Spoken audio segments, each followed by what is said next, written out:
nesse momento, podendo compartilhar a palavra do Senhor com os irmãos, podendo expor aí um pouco do Evangelho de Marcos. É claro que nesse tempo nós não vamos conseguir, aprofundar tanto o nosso conhecimento. A minha ideia é fazer um panorama do livro e também destacar alguns pontos principais. Eu vou me deter muito mais no início do livro e também no final, e vou fazer um panorama, do que acontece no meio do livro, assim, muito breve, mas eu vou me deter muito mais no início e também no final, e vou também trabalhar algumas ferramentas de interpretação, tá joia? Então, mais uma vez, muito obrigado, louvado seja Deus por essa rica oportunidade, estou sempre à disposição para servir aos irmãos. Eu coloquei aqui uma foto da minha família, procurei colocar uma foto bem informal. A gente normalmente tem muita foto engravatada, né? Mas eu procurei uma foto que fosse bem informal. Minha esposa, Mila, Maria Clara, minha filha mais velha, e a Manuela está em cima de todos nós, aí a mais nova. 10 anos e 6 anos. Essa é a minha família. Eu estou cercado de mulheres. Vocês orem por mim, porque já devem imaginar o desafio de poder cuidar de uma família onde só tem mulher e só eu de homem, né? Sou pastor da Primeira Igreja Batista do Belmonte, aqui em Volta Redonda. Aqui está o meu e-mail também, meu celular. Caso algum irmão queira entrar em contato comigo, fique à vontade, tá bom? Vamos lá, meus irmãos. Vamos seguir adiante aqui com o Evangelho de Marcos. Esse é o nosso desafio para hoje, né? Deixa eu só ajeitar essa tela aqui, por favor. Está aparecendo para mim aqui essa parte de cima aqui, eu não... Tem como tirar isso daqui, ô Bruno? Para ficar mais visível para vocês?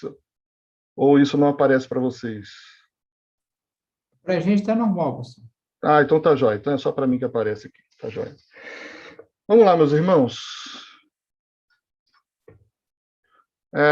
O que nós vamos ver nesse primeiro momento, né? No Evangelho de Marcos? Nós vamos ver o pano de fundo, conhecer o pano de fundo, vamos obter algumas instruções para a viagem, né, como nós chamamos.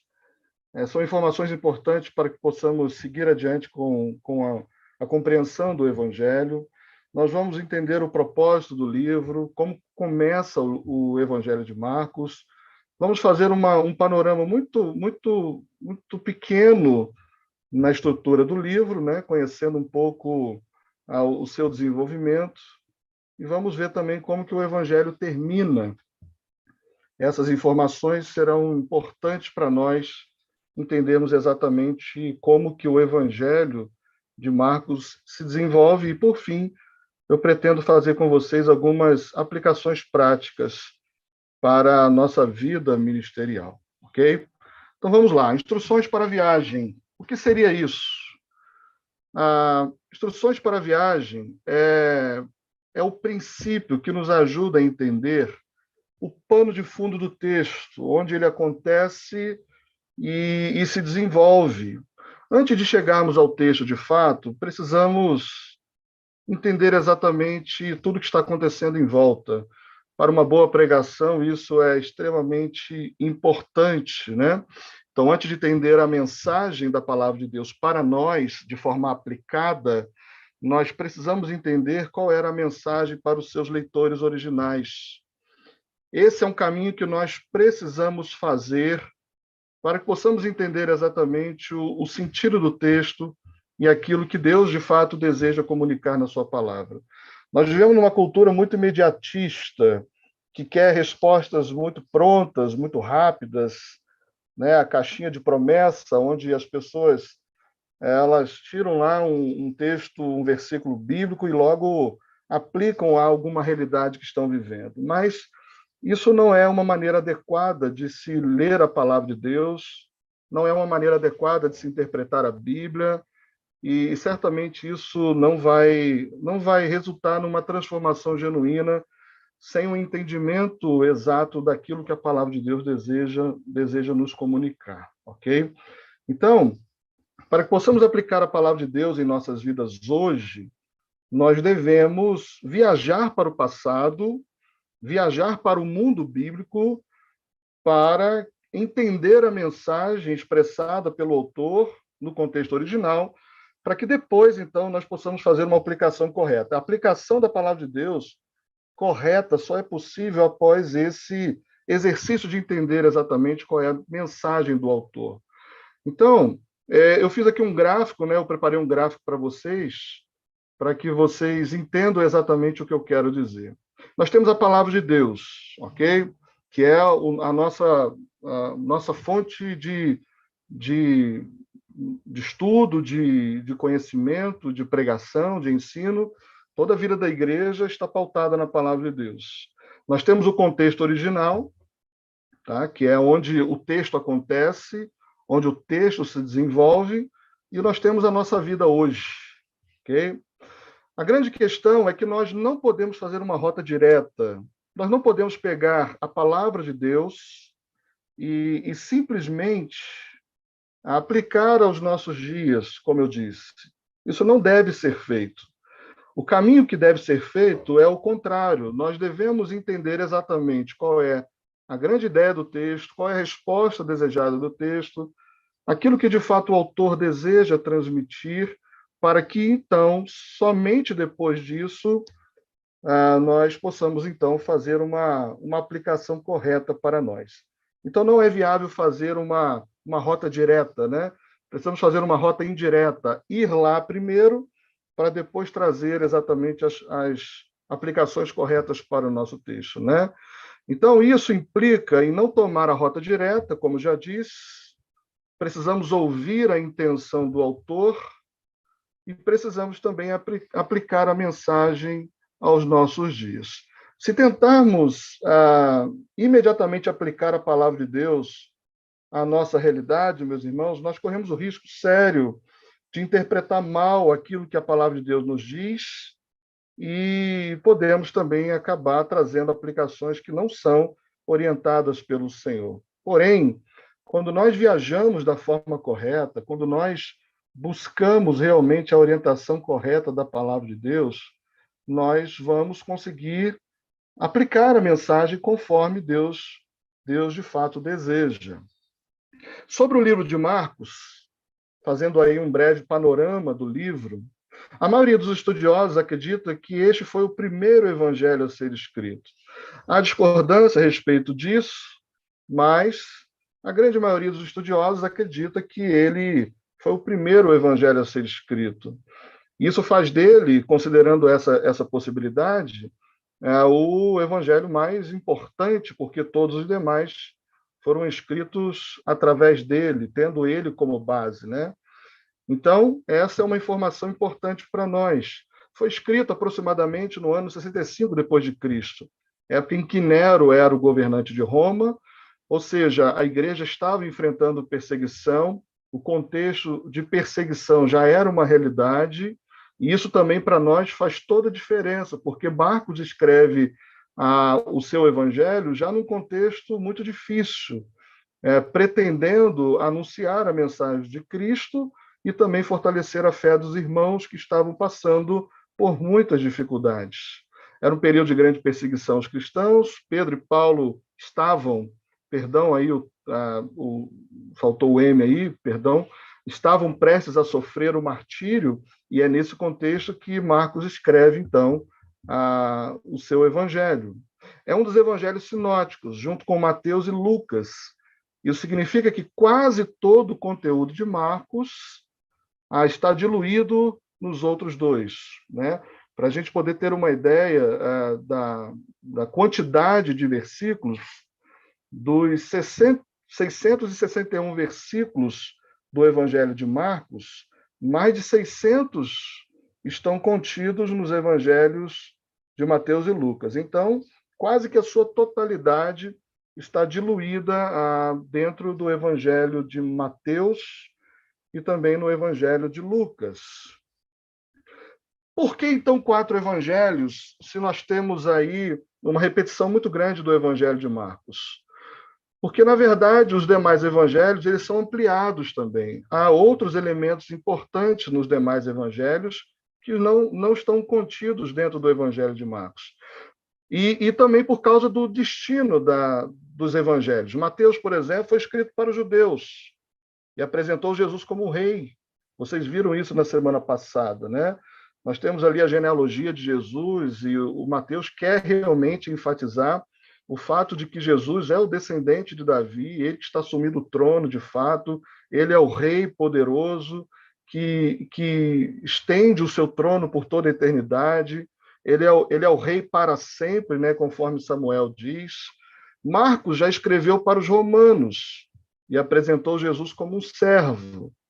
Lucas para os gentios e apresentou Jesus como perfeito homem.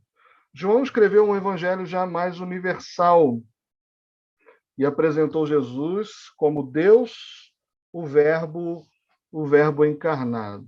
Meus amados irmãos, o evangelho não é uma argumentação nem um debate, é uma proclamação. E em seu livro, Marcos deseja apresentar o Filho de Deus e suas obras de forma simplificada, porém muito poderosa. Marcos ele é muito objetivo, ele é muito simples na sua exposição. Ele não se prende a muitos outros temas teológicos, mas ele vai direto ao ponto, apresentando, na verdade, Cristo e suas obras. Foi escrito para evangelizar os descrentes, gentios de Roma, e para motivar os crentes a uma vida discipulado e serviço, mostrando Jesus como o poderoso Filho de Deus, mas também como o servo sofredor. Essas duas características, na verdade, são muito presentes no Evangelho de Marcos. Filho de Deus e servo. Essa figura do servo, ela fica muito evidente aqui no Evangelho de Marcos. Então, como boa parte dos moradores de Roma eram escravos, eram servos, mais da metade da população de Roma era escrava. Apresentar Jesus como um servo, né, um servo da vontade do Pai, alguém que sofre por cumprir a vontade do Pai, era bastante interessante também. E esse era o objetivo de Marcos mesmo, trazer uma mensagem mais fácil, mais simplificada, para que aqueles que não tinham conhecimento mais profundo pudessem compreender exatamente qual era a mensagem do Evangelho. Algumas particularidades do livro. Nós temos aí cerca de 20 milagres narrados, 2 discursos apenas. Vejam como que a intenção de Marcos era realmente apresentar o lado prático do Evangelho, apresentar as obras de Jesus Cristo. Nós temos aí 4 parábolas apenas, enquanto Lucas tem 17 parábolas, ou seja, há muito mais parábolas no Evangelho de Lucas do que no Evangelho de Marcos. Expressões como filho do homem, né? Marcos 10:45 fala sobre isso, né? Pois o filho do homem não veio para ser servido, mas para servir e dar a sua vida em resgate de muitos. A expressão filho de Deus aparece algumas vezes também no Evangelho de Marcos. Nós temos ali um paralelo com Isaías, né? O servo sofredor, aquele que é enviado de Deus e que sofre pelo pecado da humanidade, ele recebe o castigo que nos traz a paz. Isaías vai falar bastante desse servo sofredor. Marcos vai falar também da autoridade de Jesus em vários momentos, né? Ao narrar a história de Jesus, ao apresentar as obras de Jesus, várias curas e vários sinais, Marcos dá muita ênfase para isso, e também conflitos com Satanás e demônios. Nós temos no Evangelho de Marcos, em muitos momentos, Jesus tendo um embate com os demônios contra Satanás, e ele se mostrando vencedor em todas as ocasiões. Pergunta recorrente que acontece no livro: quem é este homem? Quem é este homem? E a resposta é apresentada por várias pessoas em situações diversas. Para que os irmãos tenham uma ideia melhor, Por exemplo, quando os discípulos estão indo para Gadara, estão atravessando o mar, e acontece ali uma grande tempestade, eles ficam apavorados, eles têm medo de morrer. E aí, então Jesus ele acalma a tempestade, os ventos lhe obedecem, o mar lhe obedece também. E aí então os discípulos apavorados perguntam: quem é este que até o vento e o mar se submetem? E logo em seguida, quando chegam lá na região de Gadara, lá há um endemoniado, um homem possesso, que quando se depara com Jesus Cristo, e ele está numa condição muito debilitada, ele é muito dominado por demônios, ele causa ali estragos naquela comunidade, e aí então, quando ele se depara com Jesus, ele diz em alta voz: que queres comigo, Jesus, filho do Deus Altíssimo? Vejam que o próprio demônio reconhece a autoridade de Jesus Cristo e ele responde à pergunta que foi feita pelos discípulos: quem é este que até o vento e o mar se submetem? O demônio responde: ele é o filho do Deus Altíssimo, que tem autoridade sobre também o mundo espiritual. Omissões no livro de Marcos. O livro de Marcos não trata minúcias, como já disse. Não fala de genealogia, Mateus vai falar sobre isso. Não fala sobre a pré-existência de Jesus, não temos nada a respeito disso. Não fala do nascimento, da infância de Jesus, ele já pula logo para a parte mais prática, como já disse. Não temos ali discursos, como, por exemplo, o Sermão do Monte, né, citações dos profetas apenas uma vez, ali no início, não mais depois, e título Senhor, que acontece somente após a ressurreição, né? Depois da ressurreição, nós temos essa expressão no livro, mas antes disso, não é algo que aparece inúmeras vezes ao longo do livro, ok?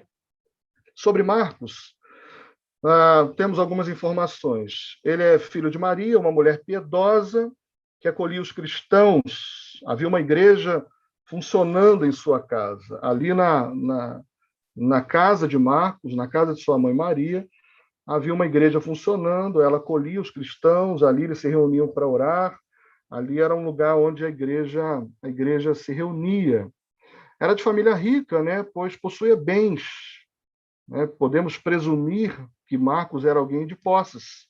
Ele tinha uma casa que tinha condições de abrigar os cristãos. Olha o que diz o Atos 12, 12. Percebendo isso, ele se dirigiu à casa de Maria, mãe de João, também chamado Marcos.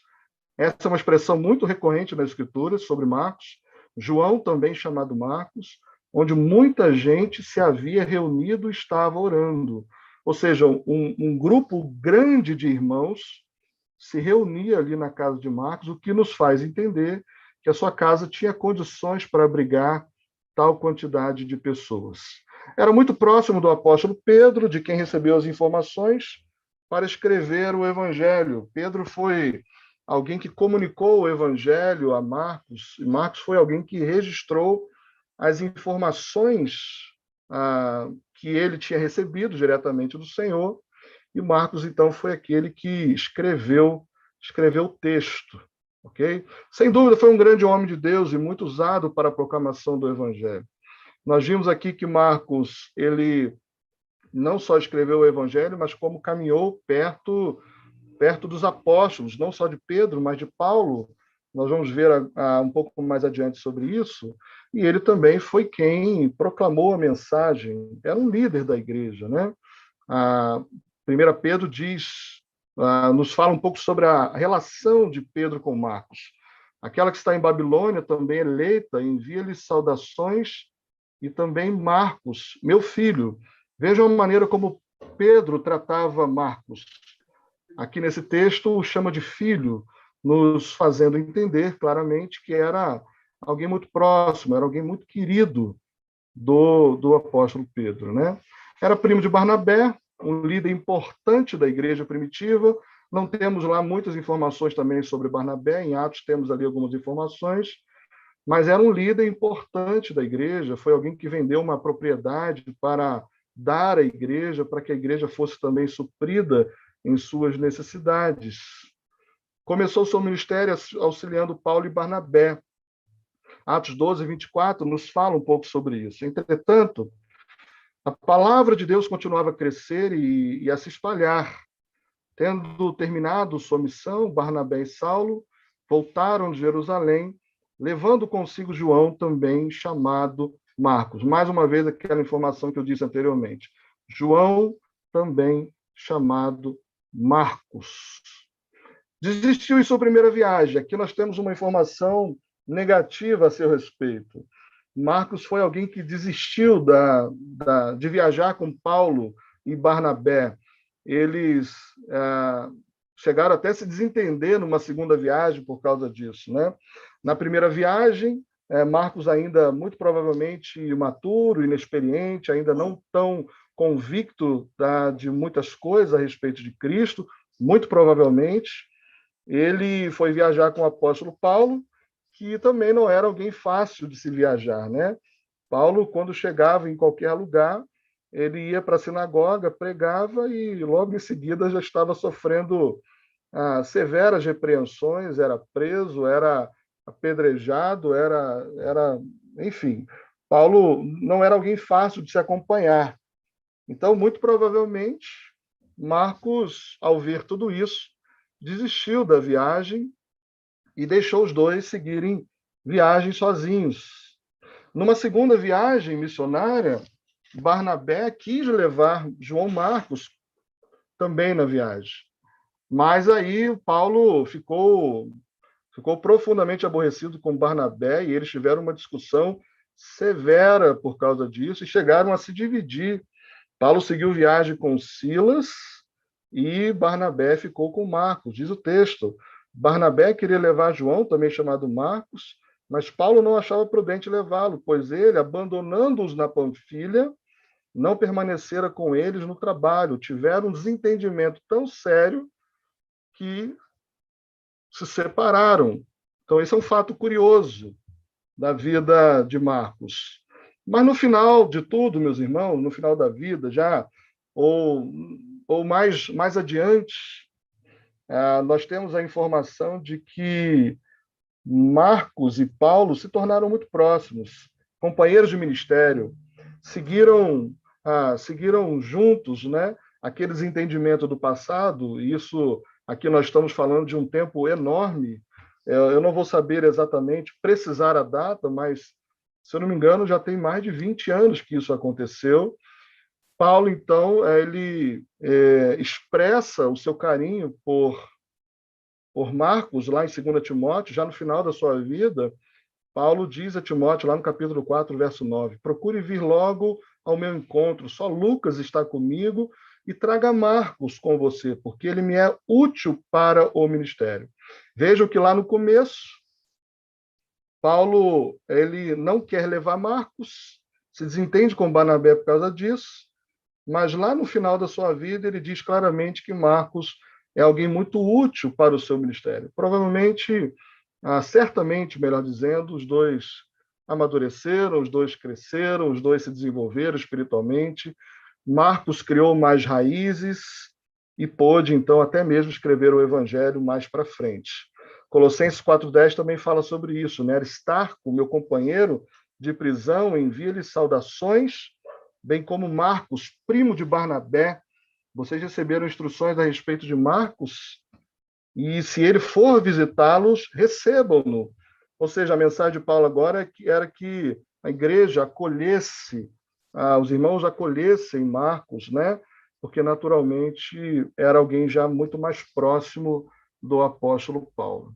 Provavelmente era o jovem que fugiu nu quando pegaram Jesus. Quando Jesus foi preso, antes de ser crucificado,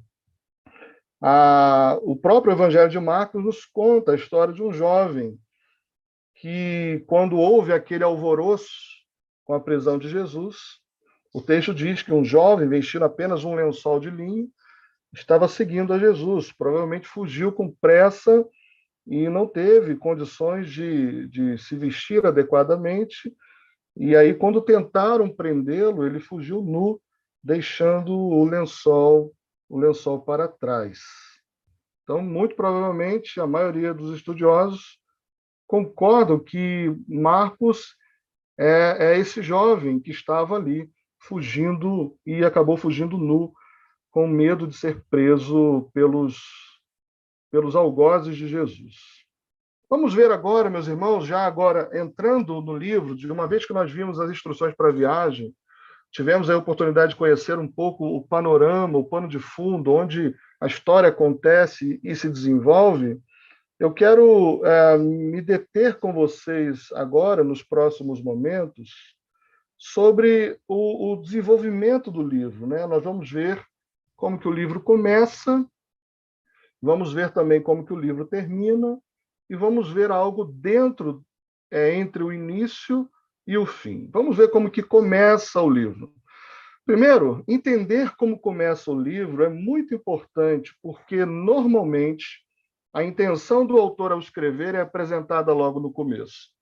Normalmente, quando o autor bíblico vai escrever o seu livro, ele já diz ali nos primeiros versos, não necessariamente no primeiro verso, mas na primeira parte do livro, ele já começa apresentando a sua intenção, qual é a sua vontade ao escrever aquela carta, qual é a sua vontade ao escrever aquele livro, qual é o desejo do seu coração ao transmitir aquilo. É exortar a igreja, é trazer uma mensagem de juízo, é apresentar o evangelho, enfim, normalmente essas informações elas aparecem logo no começo, ok? Então vamos entender como que começa o livro de Marcos. A primeira informação de Marcos é essa daqui: princípio do Evangelho de Jesus Cristo, o Filho de Deus. E isso, para nós, meus irmãos, é extremamente importante, porque aqui nós temos a intenção de Marcos.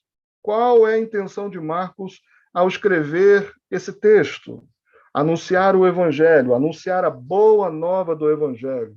A boa nova de que Deus estava em Cristo, reconciliando consigo mesmo o mundo e não imputando sobre os homens os seus pecados. Essa é a boa notícia do Evangelho. O Evangelho não é uma notícia apenas. A notícia, ela não necessariamente é boa. Uma notícia ela pode ser de muitas formas, né? Mas o Evangelho é uma boa notícia. É a ótima notícia de que Deus estava em Cristo, reconciliando consigo mesmo o mundo, como já disse. E também Marcos fala sobre quem quer falar. Ele não quer falar sobre si mesmo, ele não quer falar sobre outro personagem qualquer, ele quer falar sobre Jesus Cristo, o Filho de Deus, princípio do Evangelho de Jesus Cristo, o Filho de Deus. Isso é extremamente importante, porque aqui nos é apresentada a identidade de Jesus Cristo. A identidade do Senhor é apresentada aqui. Ele é Jesus Cristo, o Filho de Deus. E isso, meus irmãos, para nós é extremamente importante, porque aqui nós temos a humanidade do Senhor, nós temos aqui informação de que ele é o Cristo, ele é o Messias prometido, né? A expressão Christos aqui, né? Cristo, ela vem do grego, a figura ungida, a figura real ungida, era outro modo de se referir ao Messias, ao Salvador prometido a Israel. E também Filho de Deus, né? Que é uma afirmação da divindade de Jesus Cristo. Essa expressão aparece em Daniel também, e Marcos se utiliza dessa expressão para se referir sobre a pessoa de Jesus Cristo. Então, já no primeiro versículo, meus irmãos, Marcos destaca o título pleno do Senhor, a sua humanidade, a sua missão redentora e a sua divindade. Ele é plenamente homem, Jesus, ele é ungido de Deus, Cristo, e ele é plenamente divino, porque ele também é o Filho de Deus. Jesus carrega em si mesmo todas essas coisas. Essas afirmações de Marcos, meus irmãos, são a base da nossa fé. Somente um redentor poderoso e com esses atributos seria realmente capaz de cumprir todo o propósito de redenção. O nosso Salvador, o nosso Redentor, precisava ser plenamente divino e humano. Ele não podia ser menos que isso. Como homem, estaria apto para ser o nosso substituto, o nosso representante. Ele poderia se entregar em nosso lugar, mas como Deus, ele estaria apto para pagar o preço do nosso pecado, de uma vez que o nosso sangue não tem poder para nos redimir, e os sangues dos animais, como era feito no Antigo Testamento, pelo sacrifício de animais também, eles não tinham a capacidade de aplacar a ira de Deus de uma maneira definitiva. Aquele sacrifício tinha que ser feito regularmente. Cristo, ele é o Cordeiro de Deus que tira o pecado do mundo, né, como diz João Batista. Seguindo um pouco mais adiante, nós vamos ver a informação que vai legitimar, algumas informações que vão legitimar Cristo. Então, ele fala que ele quer falar sobre Jesus Cristo, ele apresenta Jesus Cristo, e agora Marcos vai dar base, ele vai sustentar essa informação. Ou seja, tudo que ele vai dizer a partir desses primeiros versos, na verdade, será plenamente sustentado por algumas informações importantes que estão logo em seguida, nos versos, ainda no primeiro capítulo, nos versos a seguir. Nos versos 2 e 3, nós temos essa informação. Conforme está escrito no profeta Isaías, enviarei à tua frente o meu mensageiro, e ele preparará o teu caminho, vós que clamam no deserto. Preparem o caminho para o Senhor, façam veredas retas para ele. Veja que Marcos está legitimando o evangelho de Jesus Cristo pelas Escrituras.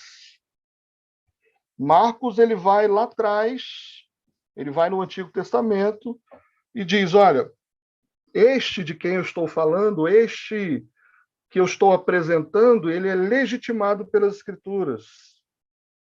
Toda palavra aponta para ele. Todos os profetas também apontam para ele. E aqui ele legitima a pessoa de Jesus Cristo, sua obra, pelas Escrituras Sagradas e também pelos profetas. Aqui ele cita Isaías e também cita Malaquias, como a gente pode ver. Olha o texto de Malaquias 3:1. Vejam, eu enviarei o meu mensageiro que preparará o caminho diante de mim. Isaías 43 também diz isso.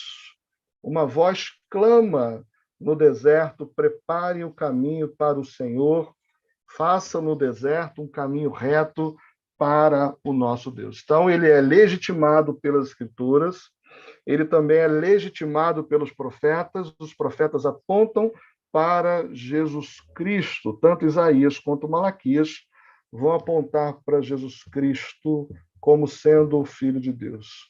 Então, o que Marcos está escrevendo é exatamente isso, que Jesus é o cumprimento de tudo que vem antes.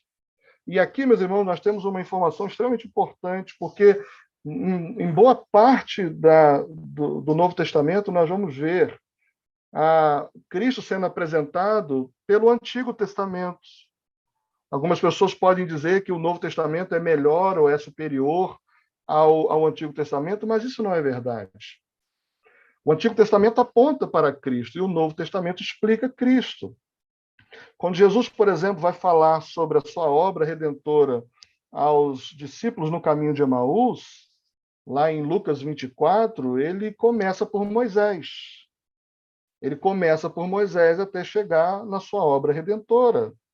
Quando Filipe foi pregar ao eunuco, que estava lendo o texto de Isaías e não entendia o texto, e aí ele pergunta, você entende o que está lendo? E o eunuco diz, olha, como que eu vou entender se não há quem me explique, né? É sobre o autor do texto que esse texto está falando, ou é sobre uma outra pessoa? E aí o texto diz que, começando por aquela passagem, explicou sobre Jesus Cristo, sobre o Evangelho.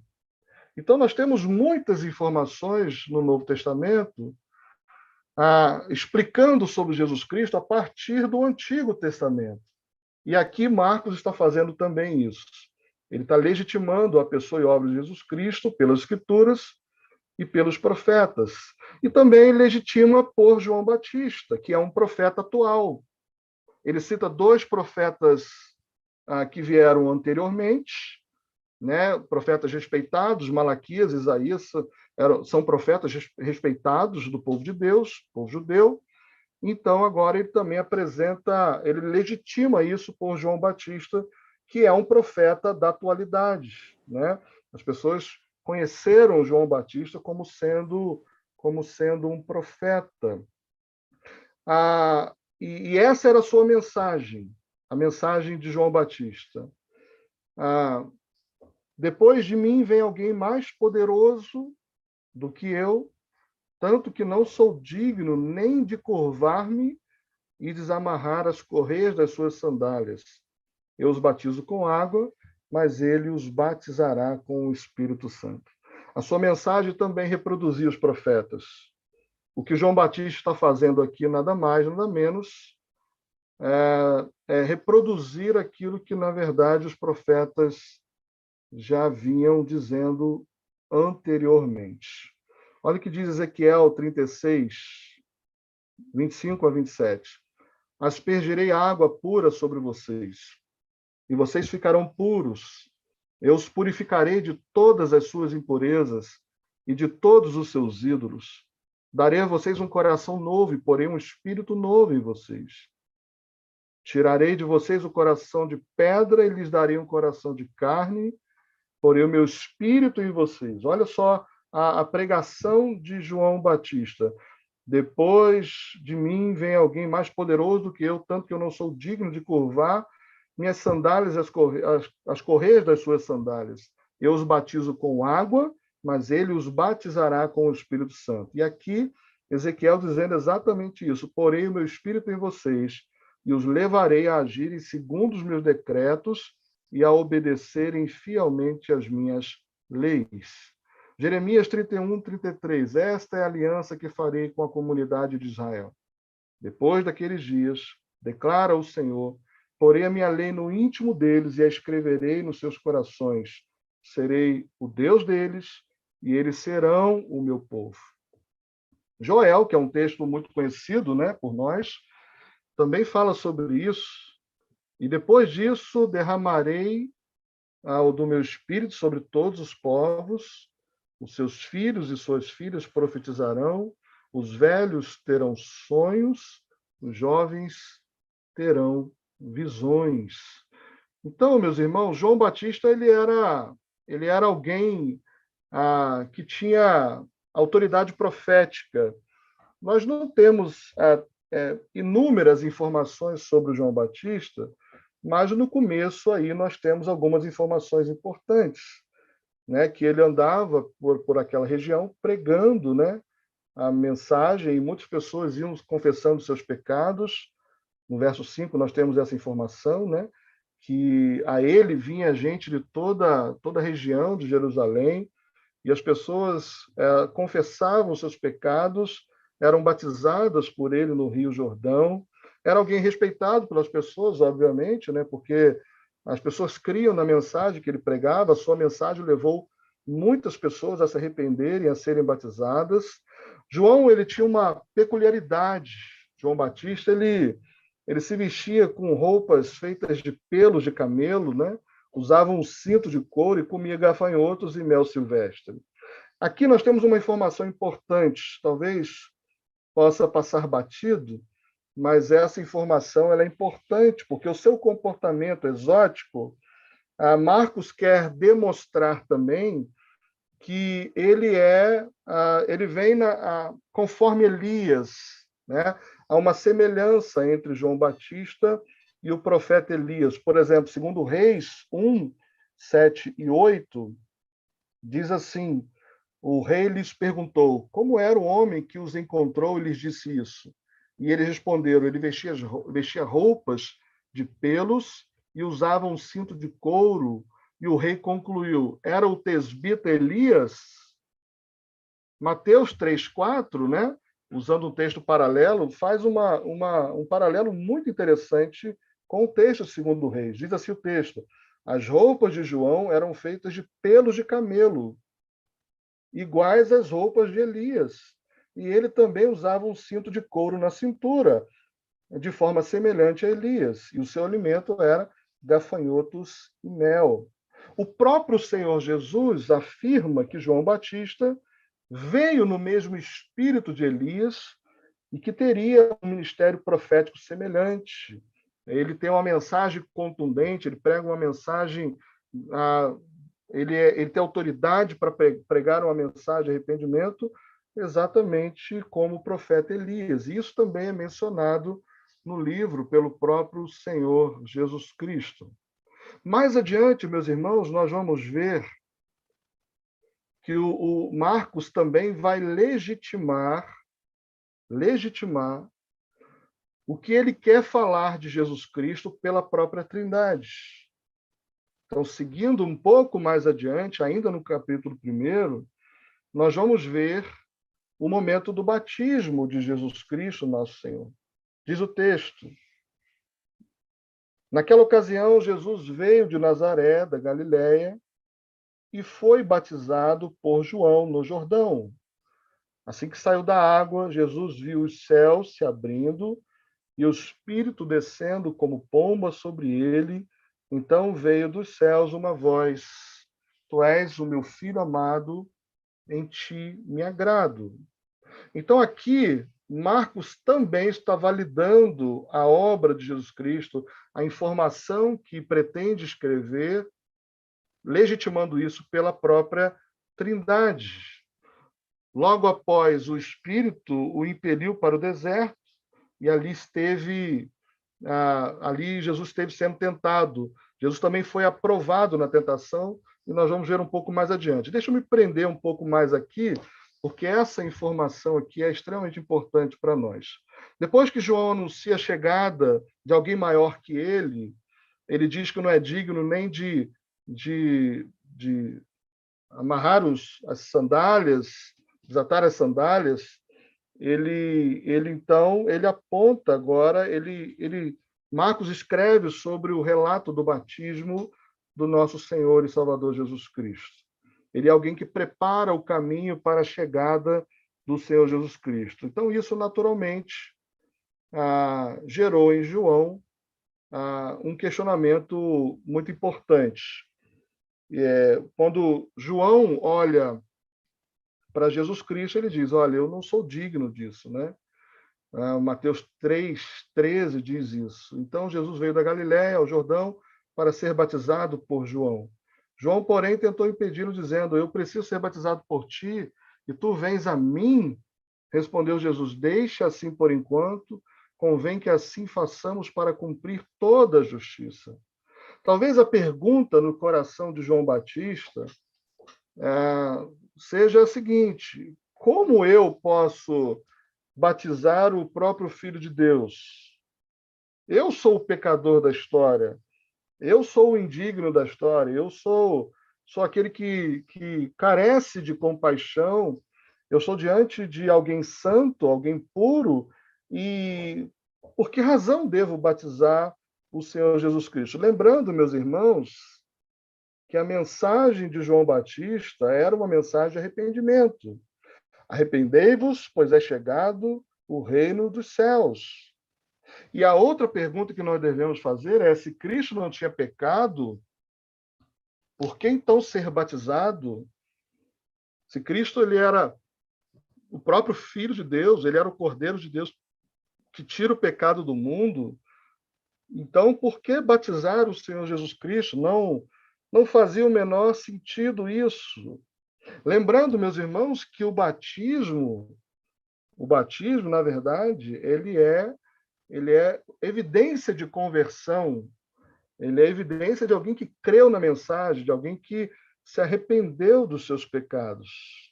João Batista não corria o risco de estar enganado, porque ele era primo próximo do Senhor Jesus Cristo. Então, João Batista o conhecia, não era um desconhecido qualquer que estava pregando uma mensagem.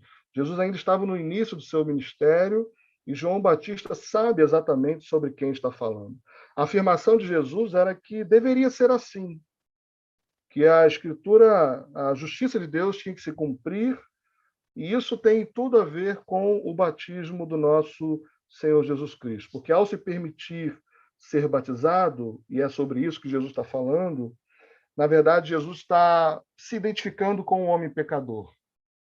Ele não tem pecado, ele é perfeitamente santo, mas ele toma a vida do pecador, ele se assemelha ao pecador. E tanto é que ele precisa ser batizado, não porque ele tem algum pecado, não porque ele precisa se arrepender, não porque ele tem algo que precisa ser tratado diante do Pai, não porque ele precisa de salvação, não, porque ali ele está se identificando com o homem pecador. E assim foi toda a vida do nosso Senhor Jesus Cristo. Ele se encarnou assumindo forma humana, a forma mais simples, a forma mais humilde, a forma mais dependente humana. A criança, ou ela é cuidada por alguém, ou ela morre. Então, o Senhor Altíssimo, o Criador de todas as coisas, se encarnou, tomou forma humana e assumiu a forma mais singela, mais simples da nossa realidade. Mas também Jesus Cristo vai mostrar que se identifica com o homem pecador no seu próprio batismo. Ele, não sendo um pecador, não tendo necessidade de arrependimento e salvação, ele se permite ser batizado para que fique evidente que ele, na verdade, ele é o substituto, ele é o nosso representante. É um atestado também a essa sujeição ao batismo de João Batista, ao próprio João Batista, porque ao se submeter ao batismo de João Batista, Jesus está dizendo, olha, ele é um profeta e o que ele está pregando realmente é verdadeiro. Né? Isaías 53:6 diz assim, todos nós, tal qual ovelhas, nos desviamos, cada um de nós se voltou para o seu próprio caminho, e o Senhor fez cair sobre ele a iniquidade de todos nós. Isso aqui é extraordinário, meus irmãos, porque ao se batizar, Jesus está se identificando comigo e com você. Está se identificando com o homem caído, se identificando com o homem pecador. Ele não tem necessidade de arrependimento, não tem necessidade de salvação, mas ele mostra para nós exatamente como deve ser a nossa vida após a sua vinda, né? Após o seu batismo. Olha o que diz 2 Coríntios 5, 20 e 21. Deus tornou o pecado por nós, aquele que não tinha pecado, para que nele nos tornássemos justiça de Deus. João 1, 29.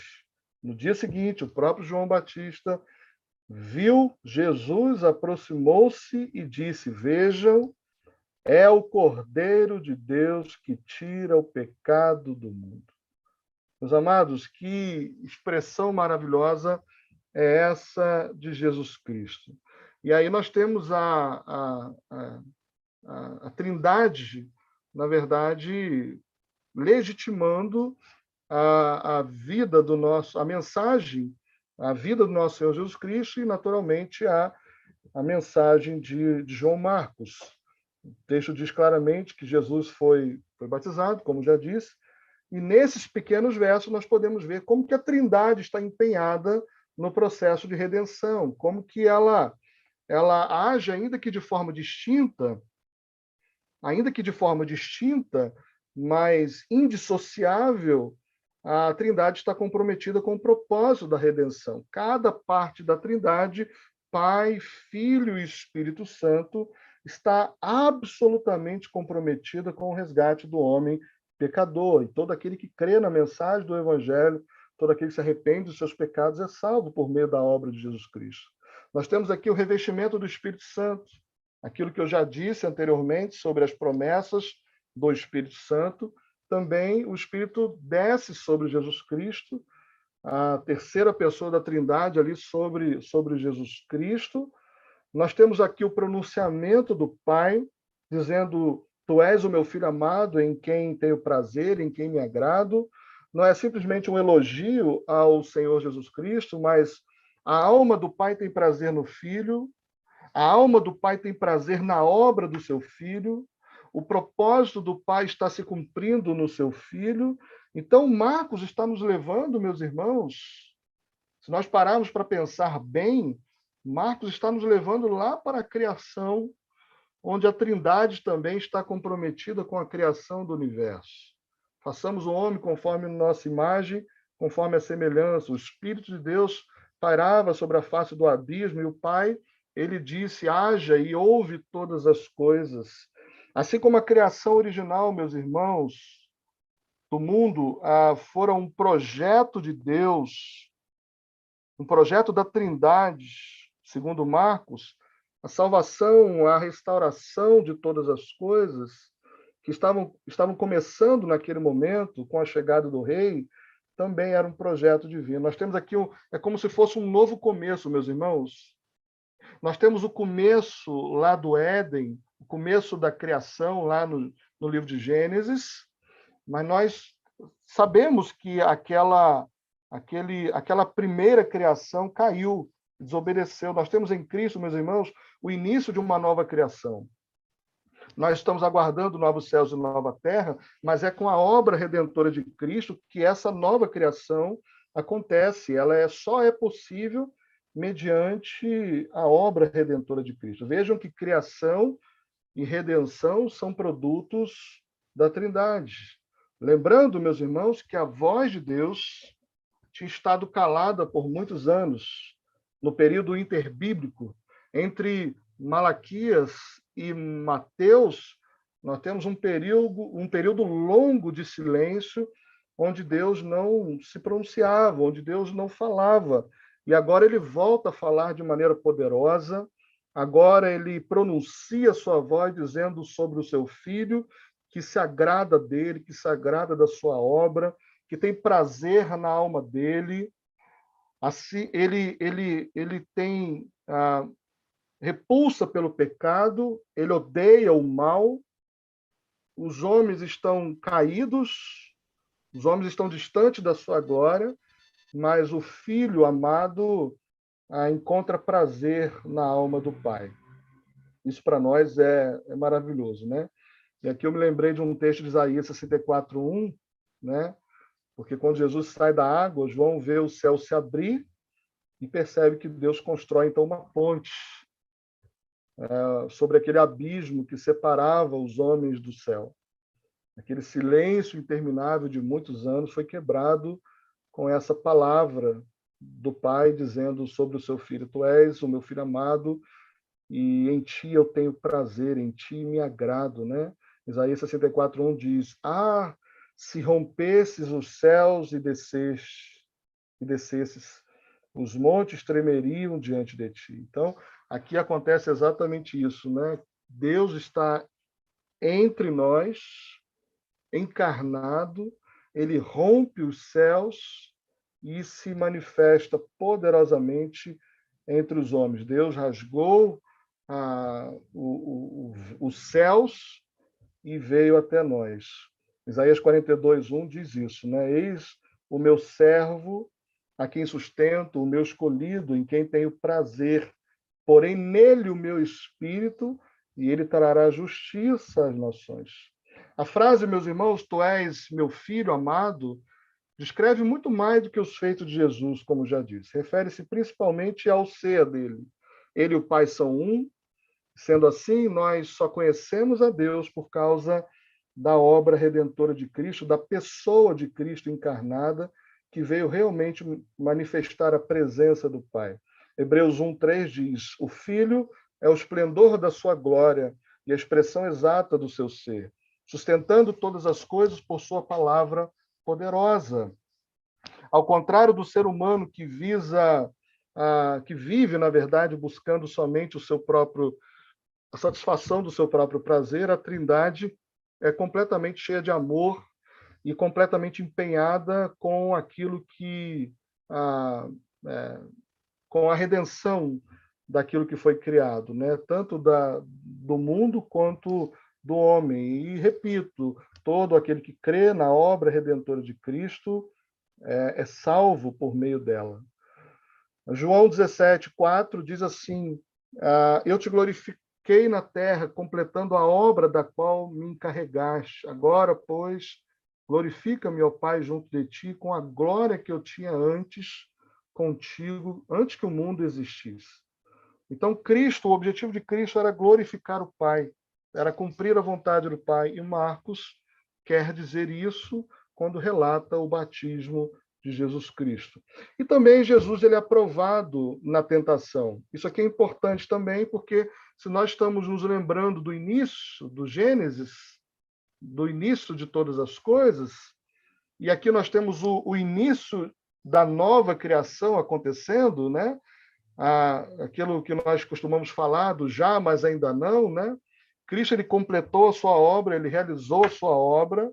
Quando estava ali na cruz, ele disse isso muito claramente: está consumado, tudo está feito, a obra não foi paga a prestação, ele não deu entrada na obra redentora e deixou para o homem pagar a prestação. Não, ele completou toda a obra, ele se entregou em nosso lugar. Mas aqui nesse texto, Marcos vai dizer que ele foi aprovado na tentação. E por que isso é importante para nós? Porque o primeiro Adão caiu. Então, se nós temos aqui um relato de uma nova criação, Marcos quer mostrar que isso é completamente diferente do início. Naquele início, o Adão falhou, mas nesse novo início, Jesus foi aprovado, ele é o varão aprovado por Deus. Isso aqui é extremamente importante para nós. O texto diz, né, que logo após o Espírito o impeliu para o deserto e ali esteve 40 dias sendo tentado por Satanás. Estava com os animais selvagens e os anjos, e os anjos o serviram. Marcos não detalha isso. Mateus vai trazer isso de forma bem mais detalhada, mas toda vez que Satanás tentava o Senhor Jesus Cristo, o Senhor Jesus o repreendia com a própria palavra, reafirmava a palavra.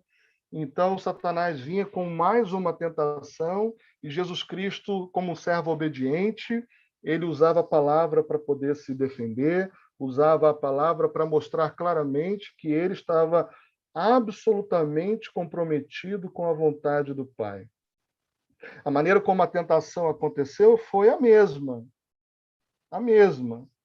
Satanás distorceu a palavra para enganar, mas Jesus usou a própria palavra corretamente e saiu vitorioso, mesmo não estando num jardim como o primeiro Adão estava, né? Você já deve ter visto essa frase em algum lugar, é uma frase muito conhecida, né? Adão ele caiu no jardim, na perfeição de todas as coisas. Jesus venceu no deserto, porque, na verdade, o que nos dá vitória é a palavra de Deus, é a convicção da palavra de Deus, é a obediência à palavra de Deus, e Jesus mostra isso de maneira muito clara. Jesus tem senso de identidade. Isso aqui, para nós, é extremamente importante, porque lá no primeiro momento, lá no livro de Gênesis, nós temos a informação, né, de que Deus criou o homem à sua imagem e semelhança. Mas aí Satanás diz o seguinte: olha, vocês ainda não são. Quando vocês comerem, serão. Eles ainda não tinham identificado exatamente a identidade que tinham recebido do Senhor. Foram criados à imagem e semelhança de Deus. Eles não precisavam ir em busca de nada mais. Eles já eram, né? E essa é uma mensagem muito recorrente de Satanás para nós, né? Vocês ainda não são, vocês precisam ser.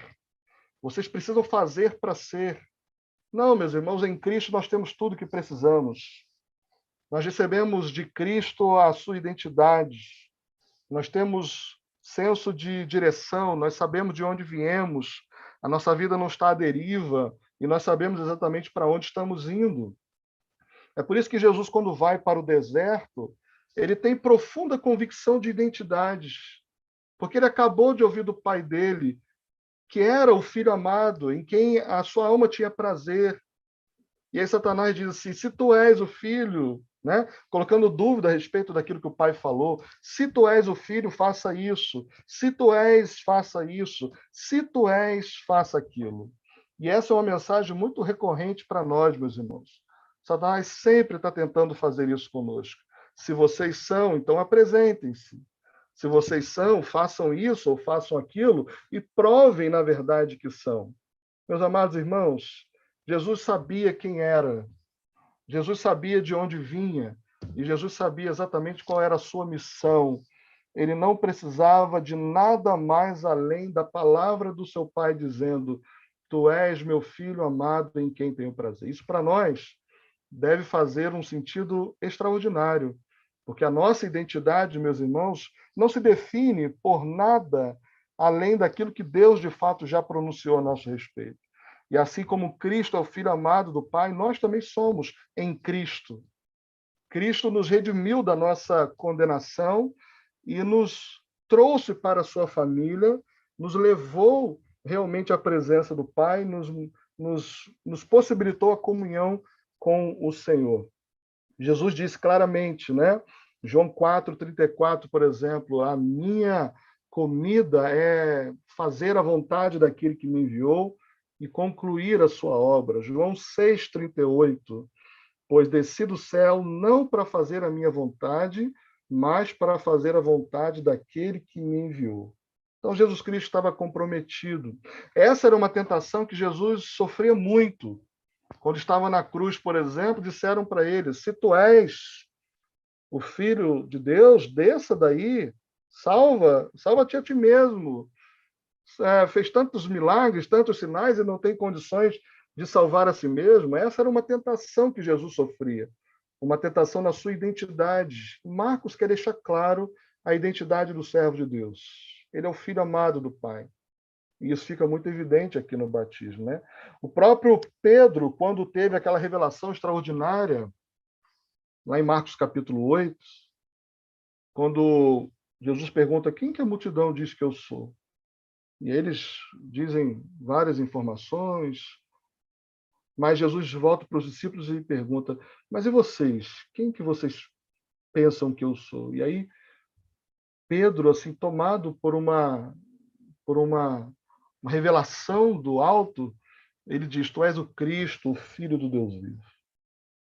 Mas logo em seguida, Jesus fala da sua morte, fala da sua entrega, e aí então Pedro se volta para Jesus e diz: de maneira nenhuma, o senhor não pode fazer isso.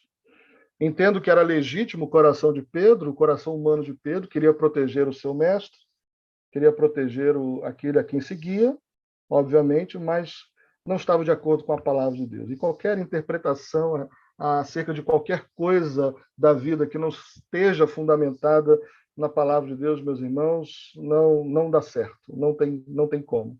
Por mais que a intenção de Pedro fosse legítima em querer proteger o seu Senhor, aquela declaração de Pedro, aquele sentimento de Pedro, que ele expressou o desejo de proteger o seu Senhor, não compreendia a vontade do Pai.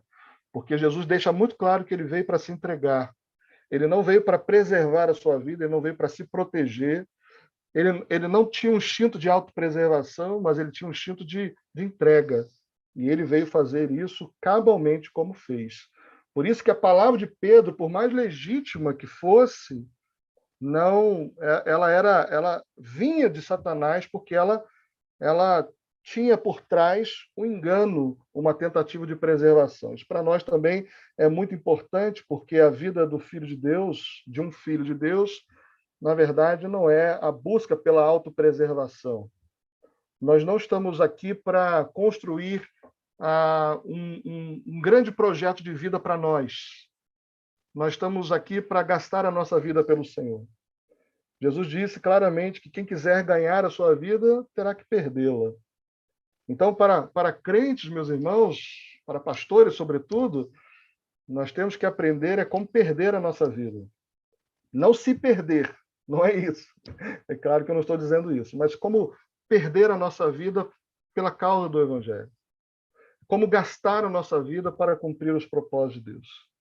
É como que nós vamos dedicar a nossa vida, os nossos esforços, a tudo que nós temos, tudo que nós somos, para servir a obra de Deus, e Jesus Cristo nos ensina isso de maneira muito clara. No desenvolvimento do livro, agora, essa é uma parte menor, eu não vou me prender tanto aqui, porque eu não vou ter condições de expor todo o livro detalhadamente.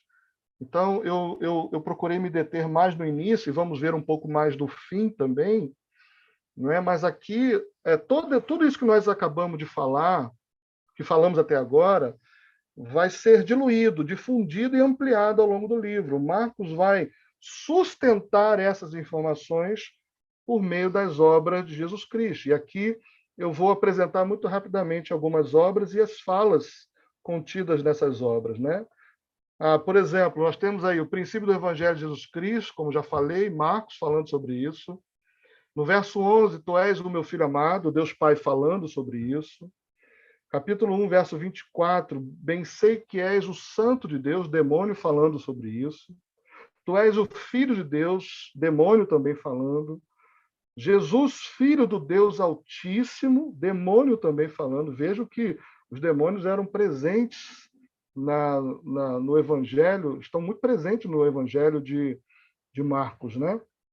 8:29, o texto que eu acabei de mencionar sobre Pedro, tu és o Cristo, o Filho do Deus vivo. Um pouco mais adiante, no capítulo 9, este é meu filho amado, Deus Pai falando sobre isso. Verso 47, Jesus, filho de Davi, Bartimeu cego.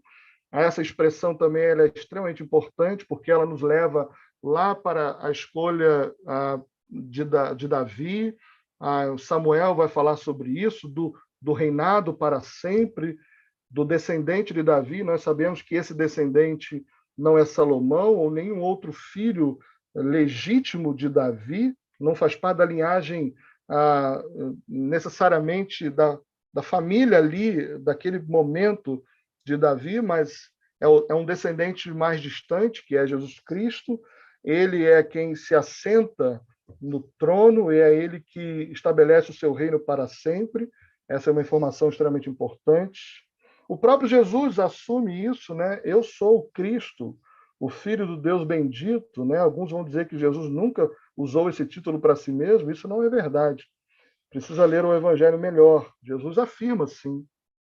No capítulo 15, verso 2, diz: tu dizes, Jesus a Pilatos, né? Tu dizes que sou o rei dos judeus. 15:39, uma declaração maravilhosa também, já bem no finalzinho da obra redentora de Cristo, depois que tudo acontece, o centurião se volta e diz: verdadeiramente, este homem era o Filho de Deus. Vejam quantas vezes essas informações acontecem no livro. Passando um pouco mais adiante, vamos ver como termina o livro.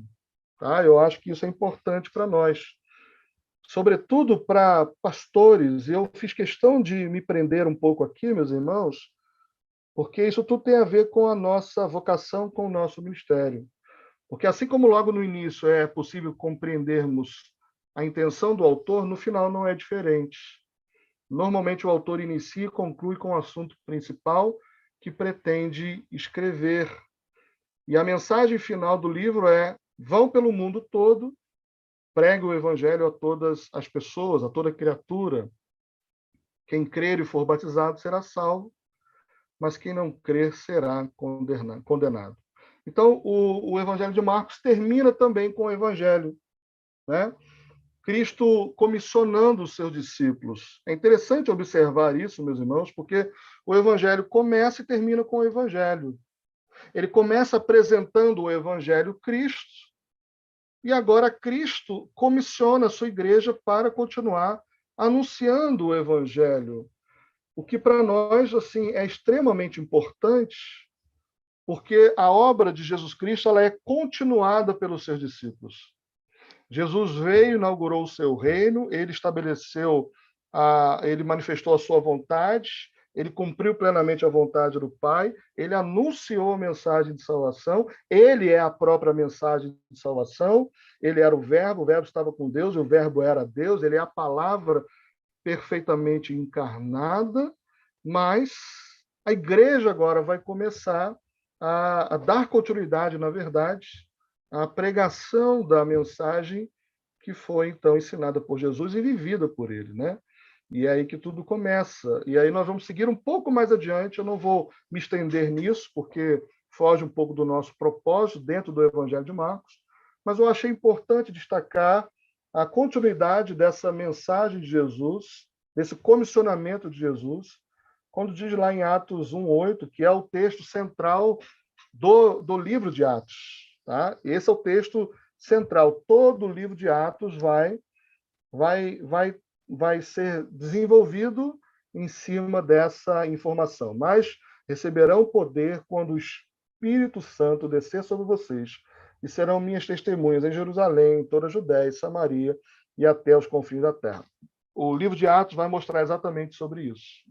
O Espírito Santo descendo sobre os judeus em Jerusalém, e ele depois vai alcançando outras pessoas. Nós temos em Atos capítulo 10 o rompimento ali do contexto judaico. Já temos algumas manifestações antes, né? Samaritanos se convertendo, mas no capítulo 10 nós temos aí uma grande ruptura com a conversão de Cornélio.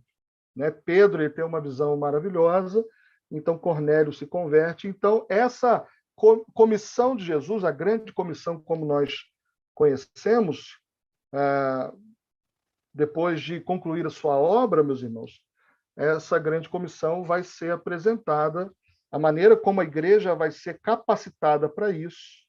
Ela também é revestida de autoridade, o Espírito Santo desce sobre ela, assim como Jesus recebeu o Espírito Santo lá no começo para concluir a sua obra, a igreja também é revestida de autoridade para dar continuidade à missão de Jesus, que é continuada pela igreja. Jesus veio anunciar o seu reino e, após a sua ressurreição, ele passa essa responsabilidade para a igreja. Ok? Em Atos 1, de 1 a 3, fala um pouco sobre isso. Em meu livro anterior, Teófilo, escrevi a respeito de tudo que Jesus começou a fazer e a ensinar, até o dia em que foi levado ao céu, depois de ter dado instruções por meio do Espírito Santo aos apóstolos que havia escolhido. Depois do seu sofrimento, Jesus apresentou-se a eles e deu-lhes muitas provas indiscutíveis de que estava vivo. Apareceu-lhes por um período de 40 dias, falando-lhes acerca do reino de Deus. Nós estamos nesse contexto. Por isso que eu fiz questão de destacar isso, porque nós estamos nessa grande missão, meus irmãos. Até a volta de Jesus Cristo, a igreja tem uma missão que é pregar o evangelho do reino de Deus. Pensando um pouco na estrutura, assim, de maneira muito breve, depois de termos visto, depois de termos analisado o começo do livro, depois de termos visto como que as expressões no livro de Marcos acontecem por meio das obras de Jesus Cristo, depois também termos visto como que termina o livro, o Evangelho de Marcos, nós podemos, então, aqui construir talvez um panorama, que é uma ponte, né? Porque aqui nós estamos construindo algo, nós estamos vendo a estrutura do livro. Então, eu vou passar de maneira muito rápida, porque o nosso tempo já está acabando, né? E eu pretendo concluir dentro do tempo. Tá? Só de maneira muito breve, eu vou colocar para os irmãos aqui, introdução e conclusão, como nós vimos. Nós temos aqui em capítulo 8, verso 29, a declaração de Pedro. Nós temos a identidade do rei sendo apresentada ao longo do livro, ao longo do Evangelho. O Cristo, o Filho de Deus, como nós já vimos no começo, a declaração de Pedro, mais uma vez. A conclusão, né, o Filho de Deus, o centurião, falando sobre isso lá no capítulo 15. Né? Nós temos aqui a voz do céu no batismo, a voz do céu na transfiguração, dizendo a mesma coisa do batismo. Este é meu filho amado, agora ouçam ele, não ouçam mais os profetas, não no sentido de que eles não têm relevância, não têm importância, não é isso, mas tudo que vem antes aponta para ele, e o Pai pronuncia a sua voz mais uma vez lá na transfiguração, dizendo, olha, ouçam meu filho, a minha alma tem prazer nele, ele é de quem os profetas de fato falaram.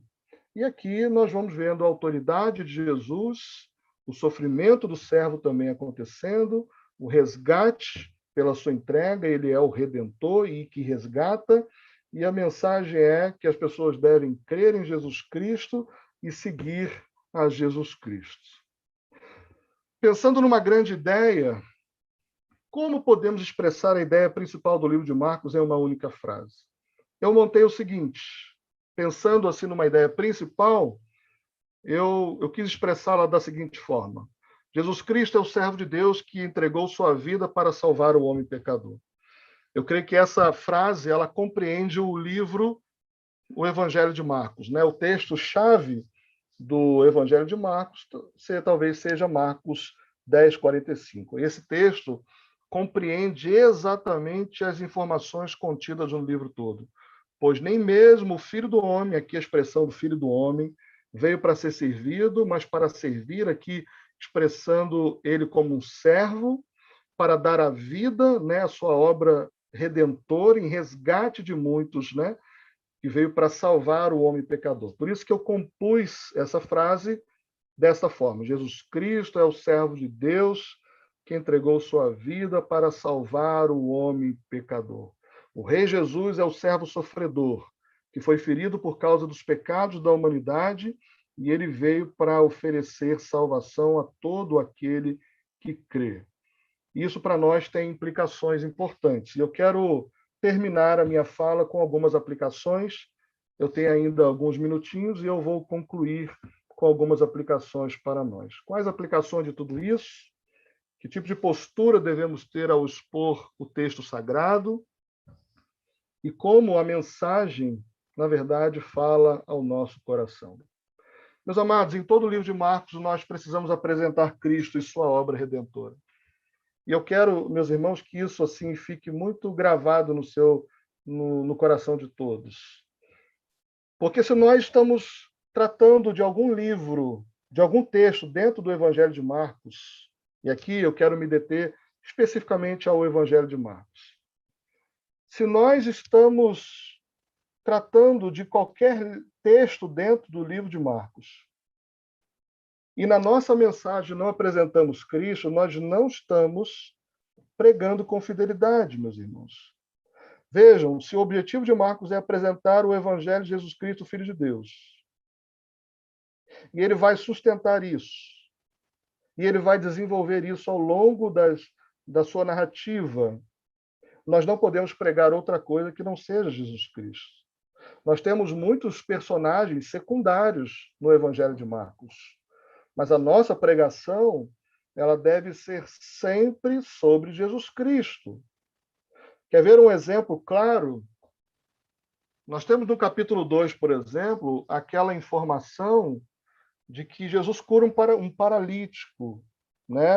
A casa está muito cheia, Jesus está pregando a mensagem, os amigos levam um paralítico, não encontram a possibilidade ali de entrar, porque a casa está muito aglomerada, e eles têm a brilhante ideia de passar por cima.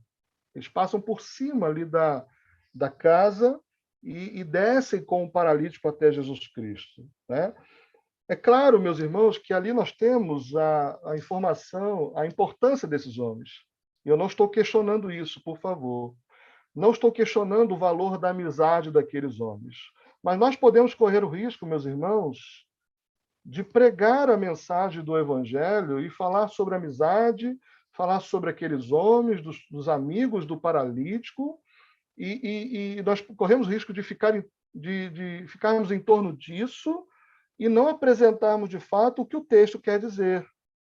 E ali, naquele texto, claramente, Jesus está sendo apresentado como Deus, o único que tem poder para perdoar pecados.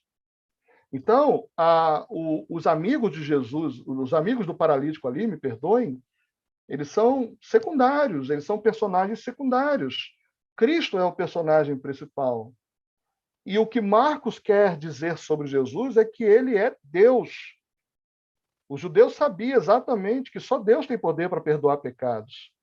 Jesus sonda o coração daqueles homens que ali estão e ele mostra a sua divindade, ele mostra que é o Filho de Deus, ele mostra que tem poder para perdoar pecados, que é uma prerrogativa totalmente divina. O mundo, meus irmãos, precisa conhecer sobre Cristo, pois sem ele não há a menor possibilidade de salvação. Então, meus irmãos, nós corremos o risco de tratarmos o texto de forma indevida quando não apresentamos Cristo. Então, tenham cuidado, meus irmãos, quando vocês forem pregar em qualquer texto do livro de Marcos, Marcos está apresentando o Filho de Deus.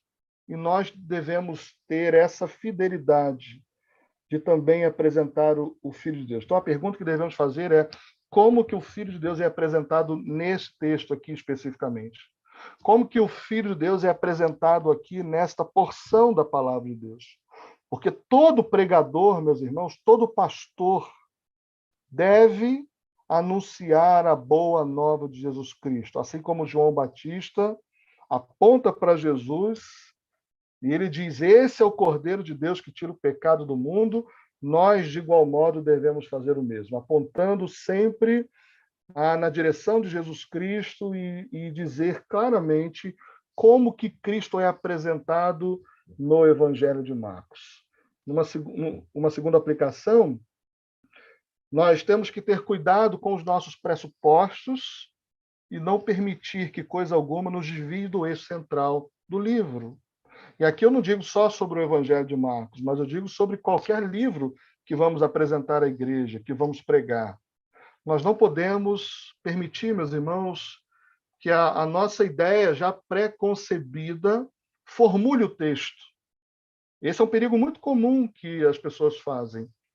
Elas têm uma ideia pré-concebida sobre Jesus Cristo, sobre aquilo que Jesus pensa, sobre aquilo que quem Jesus é, e elas vão para o texto não permitindo que o texto fale, não permitindo que o texto explique, não permitindo que o texto, de fato, tenha primazia, mas muitas vezes são as próprias convicções do pregador, muitas vezes são as próprias convicções de quem está ali ensinando e apresentando ali o texto sagrado.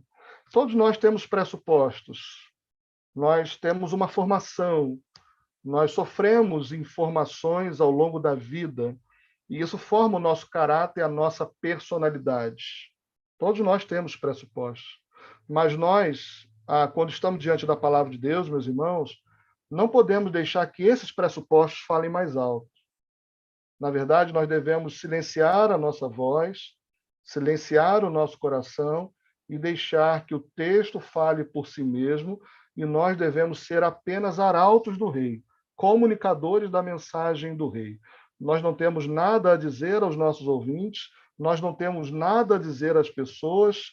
Cristo tem, Deus tem por meio da sua palavra, e nós apenas devemos fazer a comunicação com fidelidade daquilo que Deus comunicou na sua palavra. E, por fim, nós devemos capacitar, desculpa, está errado aí, eu acabei deixando uma palavra a mais ali. Devemos capacitar outros para que esta mensagem vá ainda mais adiante. Ou seja, diante de tudo que nós vimos, diante de tudo que nós tivemos acesso, nós devemos agora capacitar a igreja, capacitar os nossos irmãos, os nossos líderes, para que essa mensagem não pare em nós, né?